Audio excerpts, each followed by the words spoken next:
नमस्कार श्रोते हो. आज आपण कर्ण व द्रोणाचार्य यांचा भाग पाहणार आहोत. हा भाग महाभारतातील अगदी गाभाच म्हटलं तरी हरकत नाही. चला तर मग सुरू करूया. हस्तिनापुरात पांडूची 5 आणि धृतराष्ट्राची 100 मुले हसत खेळत आनंदात लहानाची मोठी झाली. बलदंड शरीराचा भीम त्या सर्वांच्या मध्ये दांडगेश्वर होता. तो दुर्योधनाला दमदाटी करून वा इतर कौरव मुलांचे केस उपटून त्यांना बदडून काढत घाबरवून सोडित असे. भीम पट्टीचा पोहणारा होता. 1-2 मुलांना पकडून त्यांच्या सहित पाण्यात बुडी मारून वा त्यांना गटांगळ्या घेऊन तो हैराण करीत असे. भीतीने काही मुले झाडावर चढून बसली तर ते झाड गदागदा हलवून पिकलेली फळे गळून पाडावीत तसे तो त्यांना खाली पाडीत असे. भीमाने केलेल्या खोड्यांमुळे दुखापत होऊन वा खरचटून ती मुले नेहमी चिडचिड करीत असत. साहजिकच धृतराष्ट्राच्या मुलांच्या मनांमध्ये भीमाविषयी तीव्र दोष लहानपणापासून भरून राहिला. सगळी मुले थोडी मोठी झाल्यावर त्या राजपुत्रांना कृपाचार्यांनी धनुर्विद्या शिकवली. अन्य शस्त्रास्त्रांचा वापर कसा करावा याचेही धडे दिले. तसेच राजपुत्रांना आवश्यक असलेली अन्य राज्यकर्तव्ये शिकवली. दुर्योधन भीमाचा मनापासून द्वेष करीत असे. भीम कौरवांच्या खोड्या करी व दुर्योधन वेड्या चिडक्या गोष्टी करून त्याचा बदला घेण्याचा प्रयत्न करी. दुर्योधन एका कारणासाठी फार चिंतातूर होता. त्याचा पिता अंध असल्यामुळे पांडू सगळा राज्यकारभार आजवर पाहत असे. पांडूच्या मृत्यूनंतर आता युधिष्ठिर राज्याचा वारस होईल हे स्पष्ट होते. आपला पिता अंध असल्यामुळे या बाबतीत तो हस्तक्षेप करू शकणार नाही हे उघड असल्यामुळे युधिष्ठिर राजा होऊ नये म्हणून प्रथमतः भीमाला ठार मारावे असा विचार त्याने केला. यासाठी त्याने एक कपट रचले. भीमाअभावी पांडवांची शक्ती क्षीण होईल असा त्याचा विचार होता. भीमाला गंगा नदीत फेकून द्यायचे. युधिष्ठिर आणि अर्जुनाला बंदी करून मग राजपद हस्तगत करायचे असा दुर्योधनासह कौरवांनी विचार केला.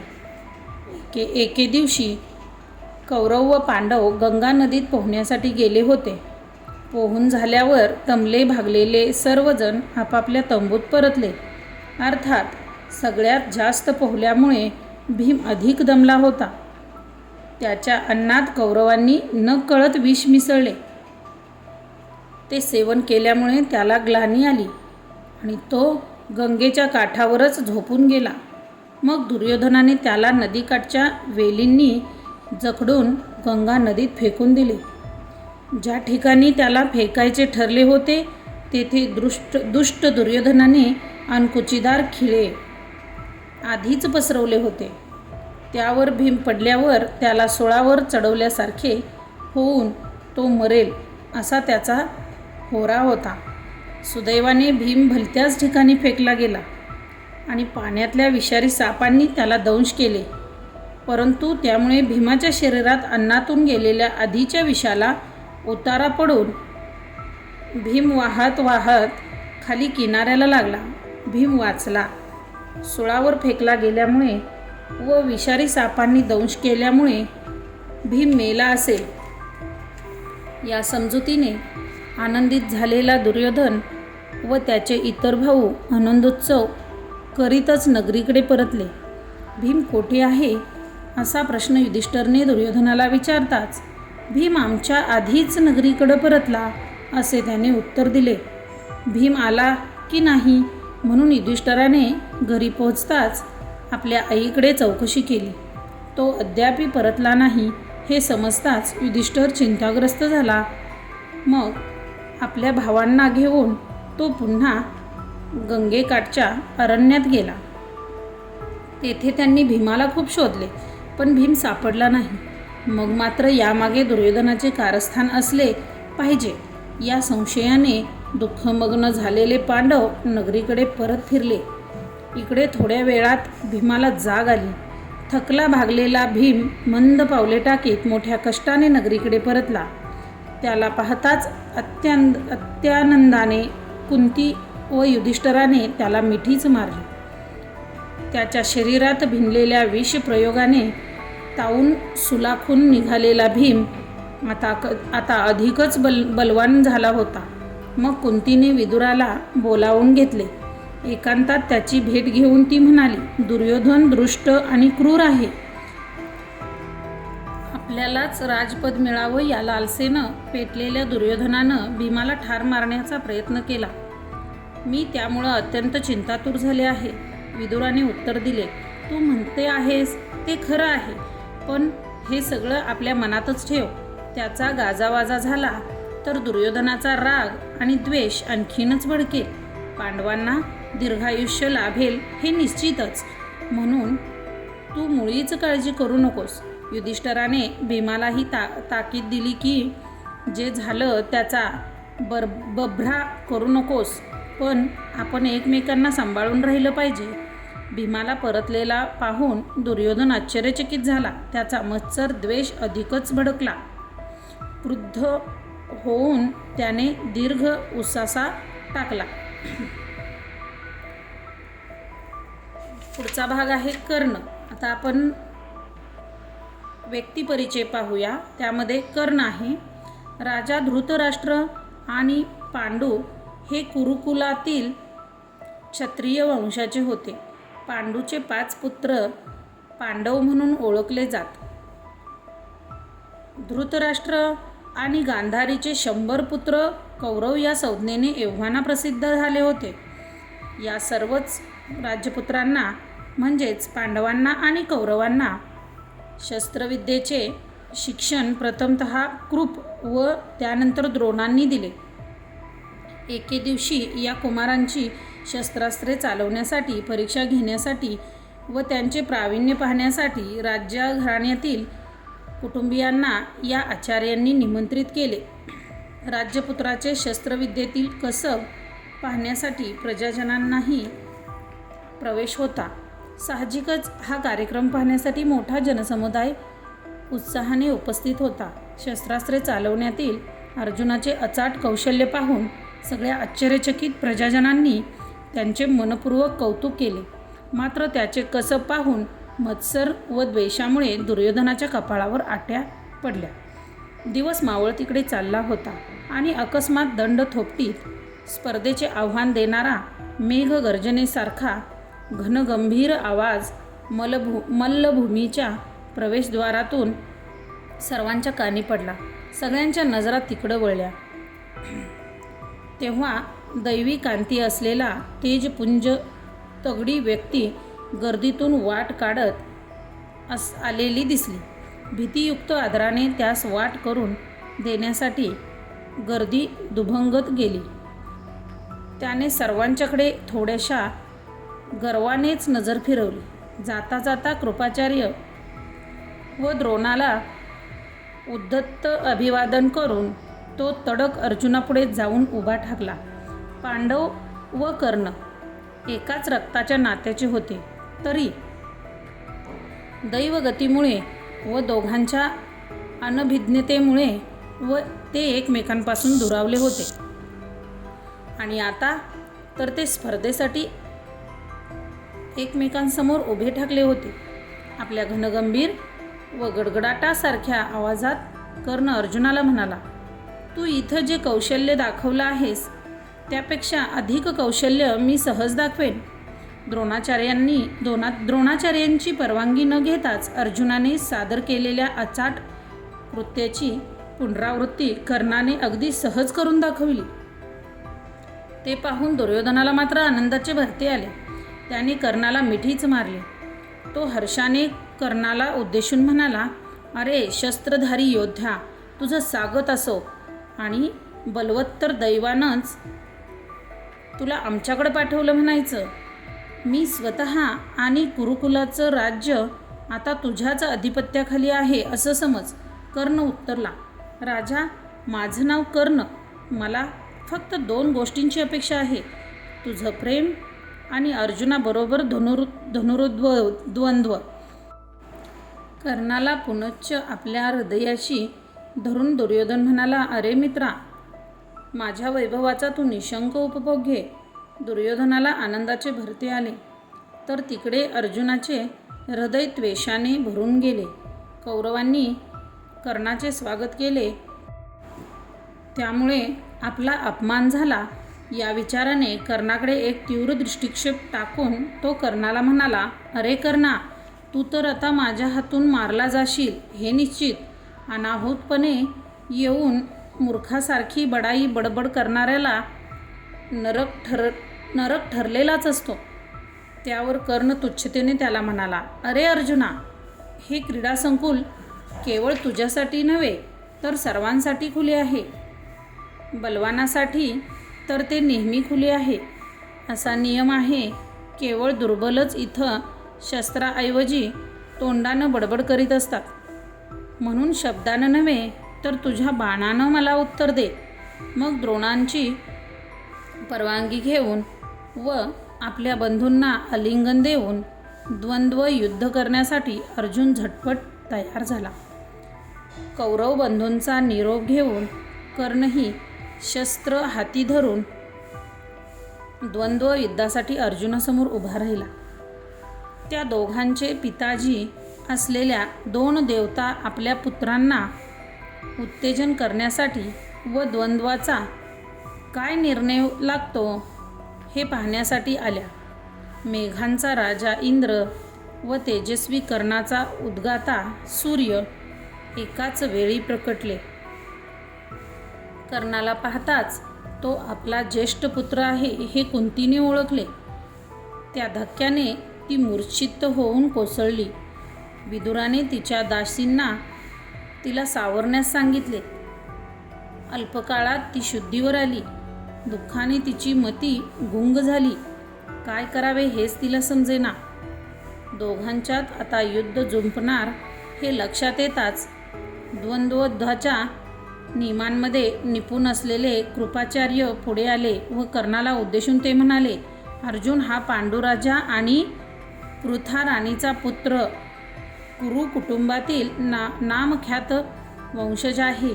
त्याप्रमाणे अरे शस्त्रधारी योद्ध्या, तुझे पालक कोण आहेत व तू कोणत्या वंशात जन्माला आला आहेस ते प्रथम सांग. तुझी वंशशाखा समजल्यावर अर्जुन तुझ्याबरोबर द्वंद्व युद्ध करेल. उच्च कुळातील हा राजपुत्र कुलसंदर्भ नसलेल्या कुणी धाडशी व्यक्तीबरोबर उगीच द्वंद्व करणार नाही. कृपाचार्यांचे हे उद्गार ऐकताच पावसाच्या टपोरे थेंबांनी कमलपुष्प झुकावे तशी कर्णाची मान खाली गेली. तात्काळ दुर्योधन उभा राहिला व म्हणाला, कर्ण हा राजपुत्र नसल्यामुळे जर त्याला युद्ध खेळता येत नसेल तर हे पहा, मी आत्ताच कर्णाला अंग देशाचं राजपद बहाल करतो. मग तर झालं. या उद्घोषाने त्याने भीष्म व धृतराष्ट्राची संमती मिळवली व विधिपूर्वक कर्णाला अंग देशाचे सार्वभौमत्व बहाल करून त्याला अधिकाराची वस्त्रे, राजमुकुट, अलंकार व राजघराण्याला शोभणारी चिन्हे अर्पण केली. आता या 2 तरुण योद्ध्यांमध्ये द्वंद्व युद्धाला सुरुवात होताच ज्याने कर्णाचे संगोपन केले त्या वृद्ध अधिरथ सुताने त्या प्रणांगणात प्रवेश केला. भीतीने तो थराथरा कापत होता व त्याने काठीचा आधार घेतला होता. त्याला पाहताच नव्याने राजपद स्वीकारलेल्या कर्णाने आपल्या पित्यावरील निष्ठा व्यक्त करण्यासाठी अत्यंत आदराने लावून त्याला नमस्कार केला. त्यानेही वत्सा म्हणून संबोधित करून आपल्या थरथरत्या हातांनी त्याला आलिंगन दिले. अधिरथाला आनंदाचे भरते आले. आधीच राज्याभिषेकामुळे भिजलेल्या कर्णाच्या मस्तकावर प्रेमाने आनंदाश्रू ढाळून त्याचे मस्तक आणखी चिंब करून टाकले. हे दृश्य पाहताच मोठ्याने हसून भीम गर्जला, अरे हा तर सुताचा मुलगा आहे. कर्णा, आपल्या पित्याला शोभेल असा चाबूक हाती घे. अर्जुनाच्या हाती मरण्याच्याही तू लायकीचा नाहीस. अंगदेशीचं राजपदही तुला शोभत नाही. हे अपमानास्पद शब्द ऐकून आत्यंतिक यातनांनी कर्णाचे ओठ थरथरू लागले व तो एकदम निस्तब्ध झाला. सूर्य मावळतीला गेला होता. त्याकडे दृष्टिक्षेप करून त्याने दीर्घ सुस्कारा टाकला. हा सगळा प्रकार पाहून भयंकर संतापलेल्या दुर्योधनाने उद्गार काढले, अरे वृकोदरा, असं बोलणं तुला शोभत नाही. खरा क्षत्रिय त्याच्या शत्रूच्या शौर्याला मान देतो. याच्या वंशाचा शोध घेणं म्हणजे नदीचा उगम शोधण्यासारखा खटाटोप आहे. सामान्य कुळात जन्म घेऊनही आपल्या शौर्यानं नाव अजरामर केल्याची किती उदाहरणं तुला देऊ. आणि तुझ्या जन्मासंबंधीही तुला न रुचणारा प्रश्न मी तुला विचारू का? अरे या योद्ध्याकडं जरा बघ. देवाप्रमाणे भासणाऱ्या या योद्ध्याचं डौलदार व्यक्तिमत्व, त्याची कवच कुंडलं आणि शस्त्रास्त्र चालवण्याचं त्याचं कसब हे तर लक्षात घे. त्याच्या जन्माविषयी शंका असली तरी काळविटाच्या पोटी काही वाघ जन्माला येत नाही. अंगदेशाचा राजा म्हणून तो शोभत नाही असं म्हणतोस. खरं म्हणजे सगळ्या जगावर राज्य करण्याच्या तो नक्कीच पात्रतेचा आहे, हे लक्षात ठेव.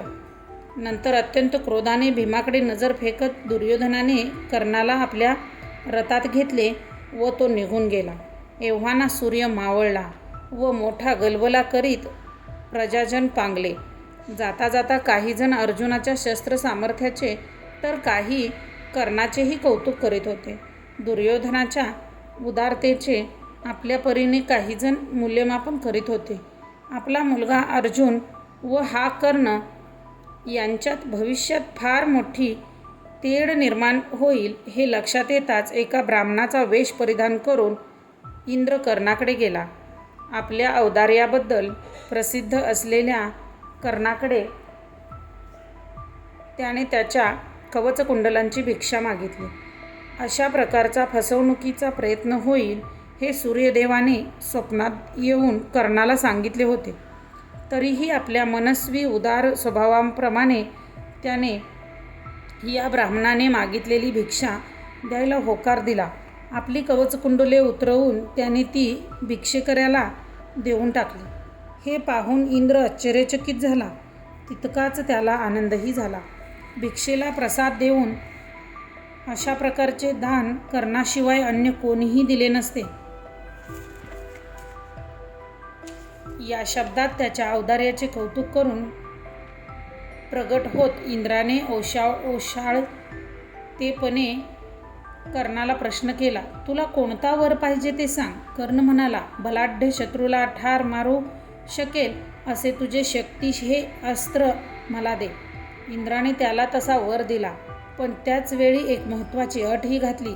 शत्रूला मारण्यासाठी एकाच या अस्त्राचा तुला उपयोग होईल. नंतर ते अस्त्र माझ्याकडे परत येईल. आता त्या शस्त्राचा एकदाच वापर होणार आहे असे सांगून इंद्र अंतर्धान पावले. त्यानंतर कर्णाने ब्राह्मणाचा वेश धारण केला. परशुरामाचे शिष्यत्व पत्करले व सर्वश्रेष्ठ असा ब्राह्मणशास्त्राचा मंत्र त्यांच्याकडून आत्मसात केला. एके दिवशी कर्णाच्या मांडीची उशी करून परशुराम निद्रिस्त झालेले असताना एका भुंग्याने कर्णाच्या मांडीला कडकडून दंश केला. त्या जखमेतून भळाभळा रक्त वाहू लागले. त्याच्या वेदना असह्य होत्या. आपण हालचाल केली तर गुरूंची निद्रा भंग पावेल म्हणून अत्यंत प्रयत्नपूर्वक त्या वेदना कर्णाने सहन केल्या. परशुरामांना जाग आली त्यावेळी कर्णाच्या जखमेतून रक्त वाहत होते. ते त्याला म्हणाले, अरे वत्सा, तू खचितच ब्राह्मण नाहीस. अशा भयंकर वेदना केवळ क्षत्रिय सहन करू शकतो. तू खरोखरीच कोण आहेस ते सांग.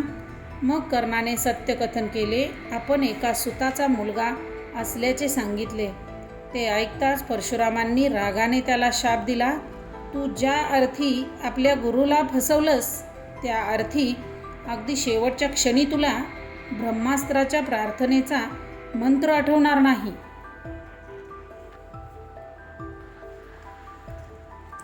चला श्रोतेहो, कर्ण या व्यक्तिचित्राचा परिचय आज इथे संपन्न होतोय.